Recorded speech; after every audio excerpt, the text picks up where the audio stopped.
الحمد لله رب العالمين والصلاة والسلام على سيد الأنبياء والمرسلين سيدنا ونبينا وحبيبنا محمد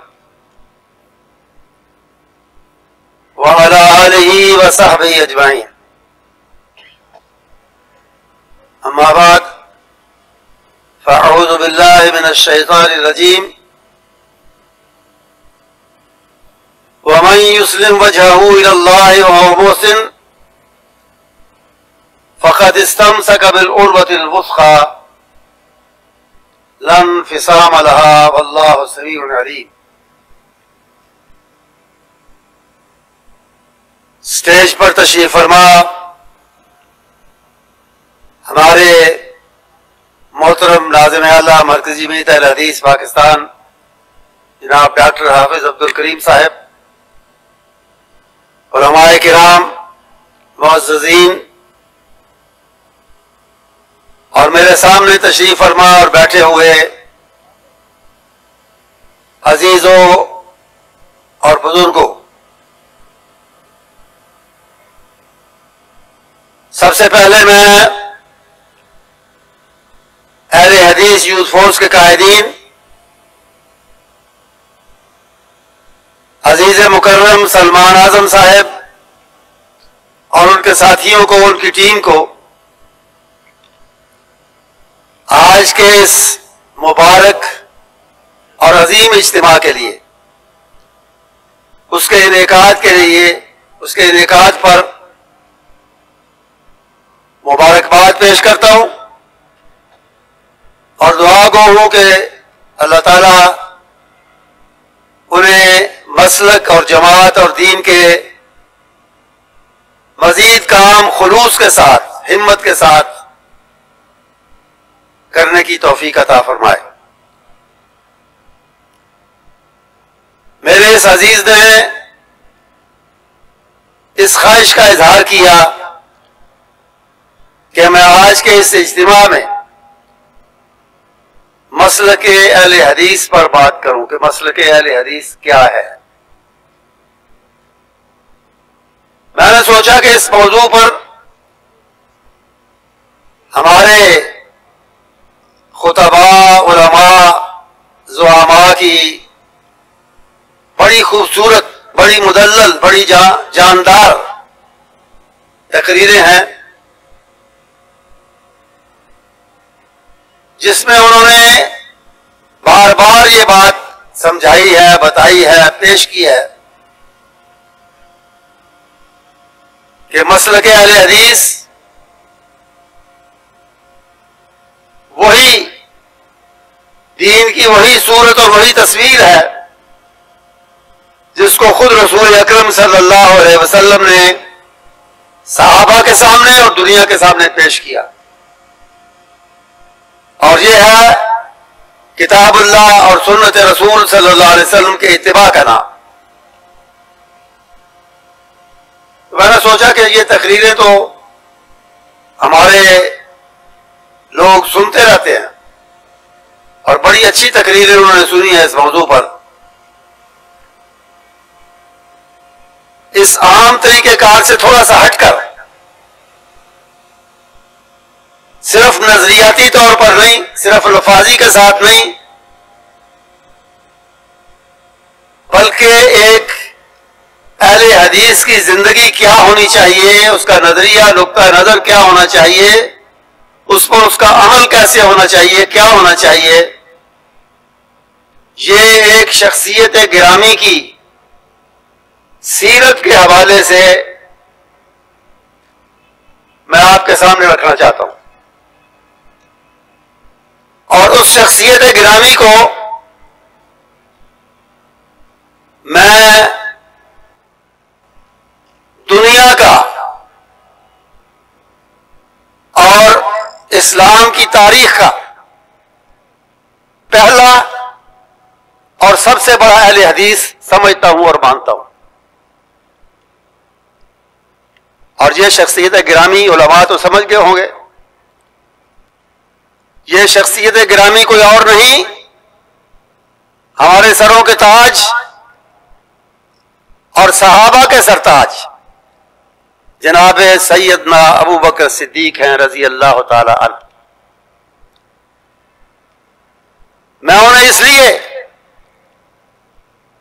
دنیا اور دنیا اسلام کا، اہل اسلام کا پہلا اور سب سے بڑا اہل حدیث مانتا ہوں، کہتا ہوں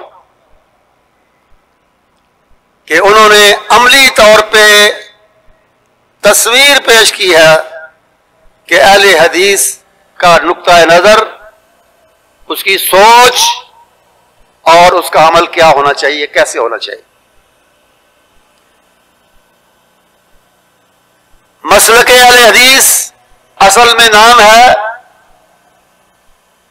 حب رسول کا، اطاعت رسول کا اور اتباع رسول کا صلی اللہ علیہ وسلم. اور یہی وہ ممتاز چیزیں ہیں جو سیدنا ابو بکر صدیق رضی اللہ تعالیٰ عنہ کی سیرت اور کردار میں پائی جاتی. ایمان لائے تو کسی سوال کے بغیر، کسی شک کے بغیر، کسی تذبذب کے بغیر، کسی ہچکچاہٹ کے بغیر، جو ہی رسول اکرم صلی اللہ علیہ وسلم نے فرمایا کہ ابو بکر اللہ نے مجھے اپنا نبی بنایا ہے، بغیر کسی تأمل کے، بغیر کسی رکاوٹ کے فوراً اس حقیقت کو سیدنا ابو بکر نے تسلیم کیا. یہ اہل حدیث کا ایمان ہے. جیسے کہ قرآن نے کہا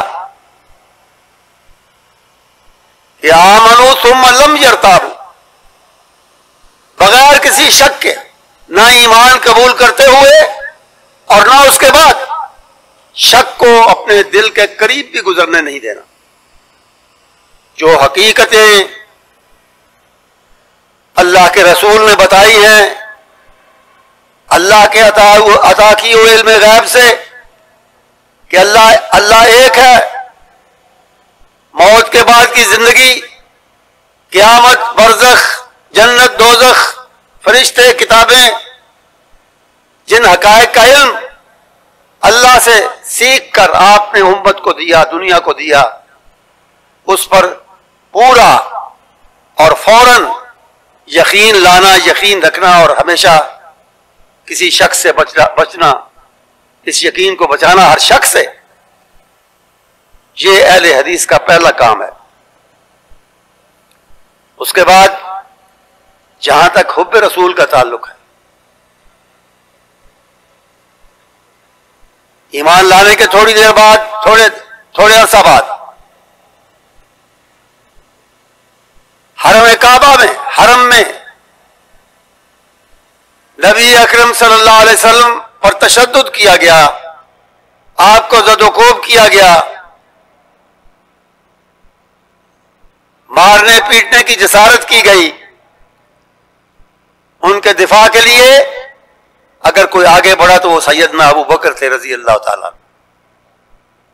وہی تھے جنہوں نے کہا اتقتلون رجلا ان یقول ربی اللہ.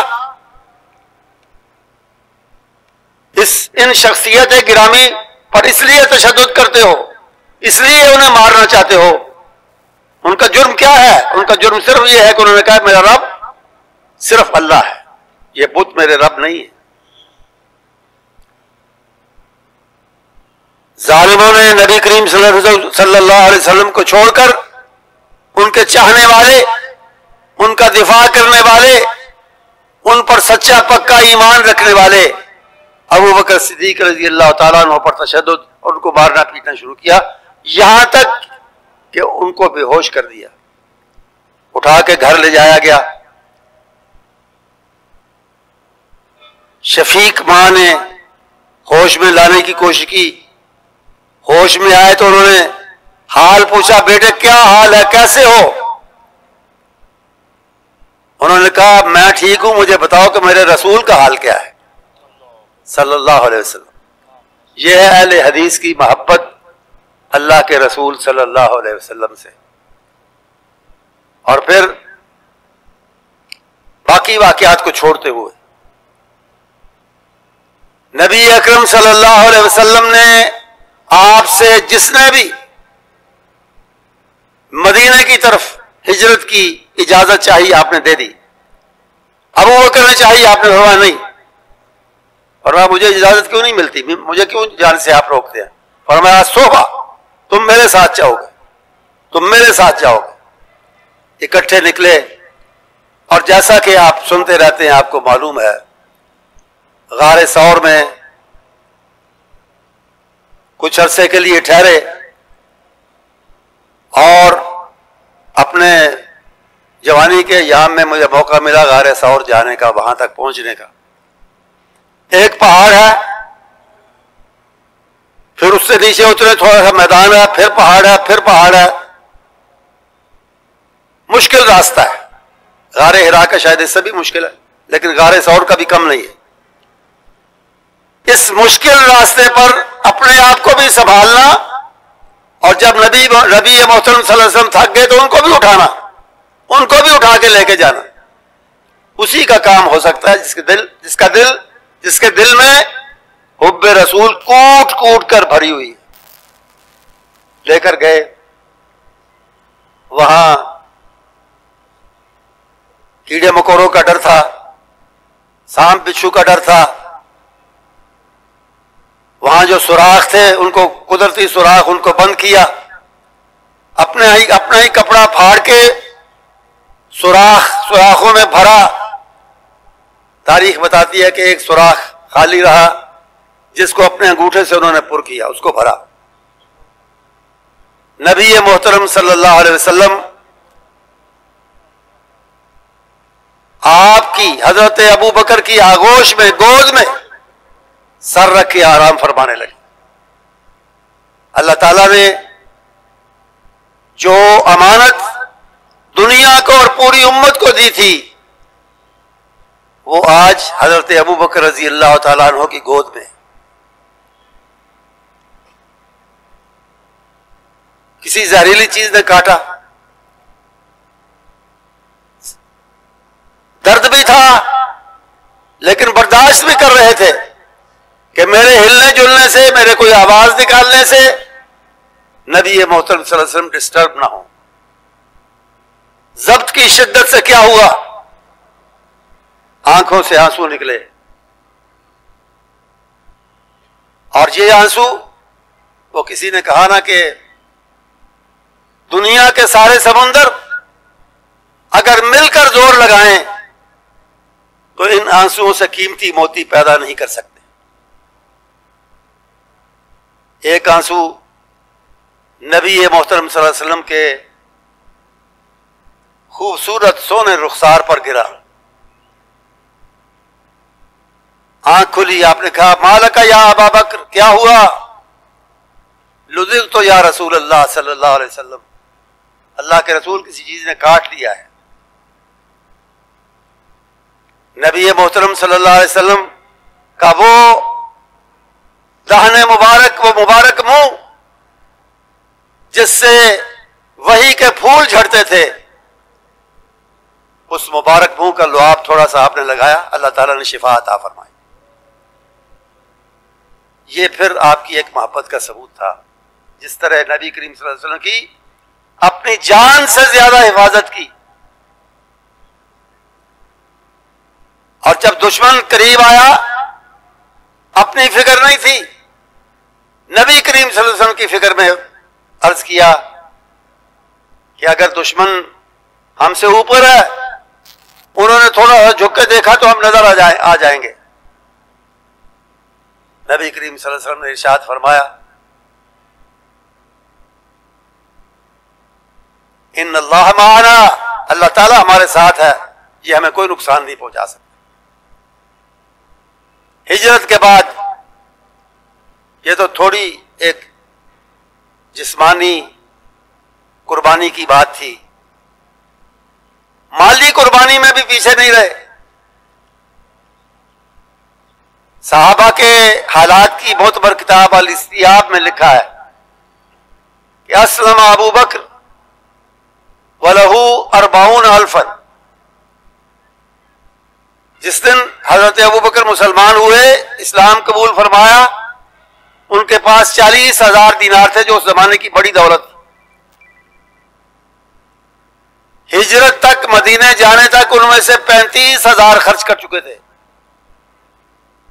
مسلمان غلاموں کو آزاد کرانے پر، نبی اکرم صلی اللہ علیہ وسلم کے مشن پر، آپ کی ہجرت پر، آپ کے زاد راہ پر 5,000 بچے تھے. مدینے میں قیام کے بعد نبی کریم صلی اللہ علیہ وسلم نے پہلا فیصلہ یہ کیا کہ یہاں ایک اللہ کا گھر ہونا چاہیے، مسجد ہونی چاہیے. جگہ جو اس کے لیے پسند کی وہ 2 یتیموں کی ملکیت تھی. آپ نے ان کو بلایا اور کہا کہ یہ جگہ ہم مسجد کے لیے لینا چاہتے ہیں، اس کی قیمت کیا ہے؟ بچے ہیں لیکن ان کا ذہن دیکھیں، ان کی سوچ دیکھیں کہاں پہنچی ہوئی ہے. قدیم الاسلام بھی نہیں ہے، اسلام بھی نیا ہے، تربیت بھی، زیادہ موقع بھی نہیں ملا آپ کی صحبت میں رہنے کا، لیکن اسلام لاتے ہی سوچ بدل گئی، ذہن بدل گیا، دماغ بدل گیا. ان کا حضور یہ پلاٹ بڑا مہنگا ہے، زمین کا یہ قطعہ بہت مہنگا ہے، اس کی قیمت بہت زیادہ ہے. آپ نے فرمایا فکر نہ کرو، قیمت دینے والا، ابو بکر کی طرف اشارہ فرمایا. آپ نے فرمایا قیمت دینے والا میرے پاس موجود ہے، میرے ساتھ ہے، تم بولو. وہ کہتے ہیں نا کہ تیری محفل میں بیٹھنے والے کتنے روشن ضمیر ہوتے ہیں، یہ بچوں کی ذہنیت. انہوں نے کہا جناب اس کی قیمت یہ ہے کہ اس کے بدلے میں ہمیں جنت میں گھر ملنا چاہیے. آپ نے فرمایا دعا کریں گے اللہ وہ بھی دے گا، لیکن قیمت بھی تمہیں لینا ہوگی، تم یتیم ہو. قیمت دی انہیں. کس نے دی؟ کس نے ادا کی؟ آپ کے جانثار اور سچے اہل حدیث حضرت ابو بکر رضی اللہ تعالیٰ عنہ. اہل حدیث دین کے لیے، رسول کے لیے، اللہ کے لیے نہ کسی جانی قربانی سے گریز کرتا ہے، نہ کسی مالی قربانی سے پیچھے ہٹتا ہے. یہ ہے مسلک اہل حدیث، یہ ہے اہل حدیث کی عملی زندگی. اور پھر یہ نہیں کہ صرف نبی اکرم صلی اللہ علیہ وسلم کی حیات مبارکہ تک، صرف زندگی تک نہیں، یہ وفا، یہ اطاعت بعد میں بھی نبھاتے رہے، پوری کرتے رہے. اللہ تعالیٰ نے خلافت کا موقع دیا، بہت سے مسائل فوراً یکدم سامنے آئے، اور ان میں سے ایک مسئلہ جھوٹے مدعیان نبوت کا تھا، زکوٰۃ نہ ادا کرنے والوں کا تھا، دور کے بعض قبائل جو نئے نئے مسلمان ہوئے تھے ان کے ارتداد اور اسلام چھوڑنے کا تھا. بہت سے مسائل تھے، اور بیرونی خطرات بھی تھے اس کے ساتھ ساتھ. روم کے حملے کا بھی اندیشہ تھا. اسی اندیشے کے تدارک کے لیے جیسا کہ ہمارے محترم ناظم اللہ صاحب نے ذکر کیا، حضرت اسامہ بن زید رضی اللہ تعالیٰ عنہ کی سربراہی میں رسول اکرم صلی اللہ علیہ وسلم نے اپنے آخری ایام میں لشکر تیار کیا تھا. مشورہ دیا گیا، کہا گیا صحابہ کی طرف سے، جن میں حضرت عمر جیسے زبردست لوگ بھی شامل تھے، کہ اس لشکر کو روک لیں. باقی خطرات کا سامنا کرنے کے لیے یہ لشکر، یہ سپاہی، یہ مجاہد ہمارے پاس مدینے میں ہونے چاہیے، ہمارے اپنے اور مدینے کے دفاع کے لیے. ان کو نہ بھیجیں. آپ نے کیا کہا؟ آپ نے کیا فرمایا؟ فرمایا کہ لا احل عقدۃ اخذها رسول اللہ صلی اللہ علیہ وسلم.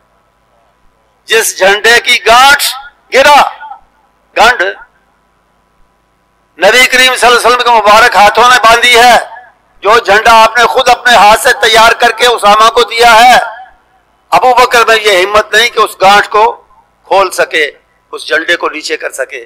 یہ جھنڈا بلند رہے گا، اسامہ کے ہاتھ میں رہے گا، اور اسامہ لشکر کو دے کے جائے گا، باقی خطرات کو ہم بھگتیں گے۔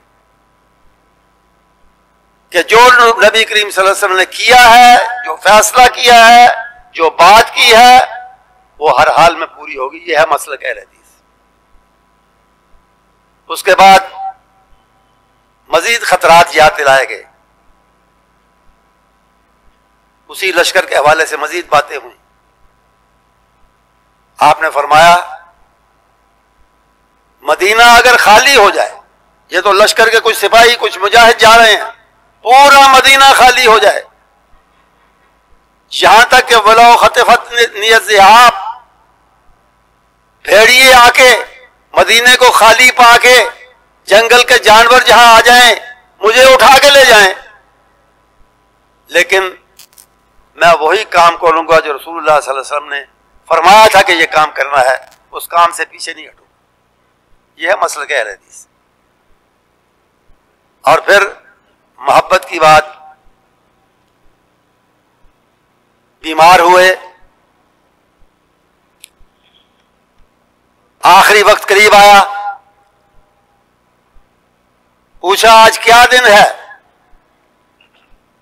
کہنے والوں نے کہا پیر ہے، سوموار ہے۔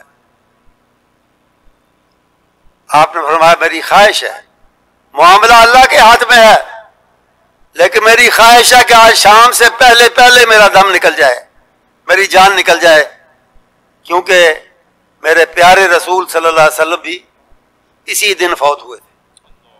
محبت کی بات۔ تو مسلک اہل حدیث، جیسے میں نے عرض کیا، جیسے میں نے کہا، نام ہے حب رسول کا،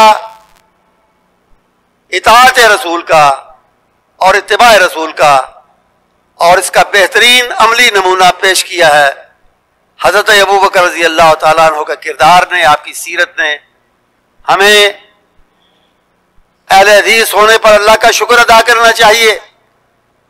اللہ نے دین کی صحیح پہچان ہمیں عطا فرمائی ہے، یہ اس کا بہت بڑا احسان ہے۔ اہل حدیث، مسلک اہل حدیث اسلام ہی کا دوسرا نام ہے۔ اصل اسلام یہی ہے، اسلام کی اصلی تصویر یہی ہے، کیونکہ اس میں کتاب اللہ اور سنت رسول کے سوا کچھ نہیں، جس کو لے کر رسول اللہ صلی اللہ علیہ وسلم آئے تھے، اور جس کے بارے میں آپ نے فرمایا تھا کہ ہدایت پانی ہے، ہدایت پر رہنا ہے، ہدایت پر چلنا ہے، تو کیا کرو؟ کتاب اللہ و سنت رسول اللہ صلی اللہ علیہ وسلم، اس پر عمل کرو، اس کو اپناؤ۔ یہی سبق حضرت ابوبکر رضی اللہ تعالیٰ عنہ نے ہمیں دیا، اور میں یہ کہہ رہا تھا کہ اللہ کا شکر کرنا چاہیے ہمیں اہل حدیث ہے، لیکن ہمیں عملی طور پہ اہل حدیث بننے کی کوشش کرنی چاہیے، اور اس کا راستہ یہی ہے کہ نبی اکرم صلی اللہ علیہ وسلم کی بھرپور محبت دلوں میں ہو۔ یہ الزام ہے اہل حدیث پر کہ نعوذ باللہ وہ محبت میں کسی سے کم ہوتے ہیں یا گستاخ ہوتے ہیں۔ مسلک اہل حدیث تو نام ہی حب رسول کا ہے، جو آپ نے کیا وہ ہم نے کرنا ہے، جو آپ نے فرمایا وہ ہم نے کرنا ہے، یہی تو محبت ہوتی ہے۔ اور کون سی ہوتی ہے محبت؟ ان المحب لمن یحب مطیع، محبت کرنے والا اپنے چہیتے کا، اپنے محبوب کا تابعدار، فرما بردار ہوتا ہے۔ تو حب رسول کو دل میں رکھتے ہوئے آپ کی اتباع اور آپ کی اطاعت ہمیں عملی طور پر کرنی چاہیے، تاکہ ہم صرف دعوے کی حد تک نہیں بلکہ سچے اہل حدیث بنیں، اللہ کی کتابوں میں سچے اہل حدیث لکھے جائیں، اور اسی کے مطابق ہمارا حشر ہو، اسی کے مطابق ہمیں جنت میں اور انعامات ملیں۔ وآخر دعوانا الحمدللہ رب العالمین۔ قرآن و سنت فکر سلف کے پاسبان، اہل حدیث یوتھ فورس پاکستان۔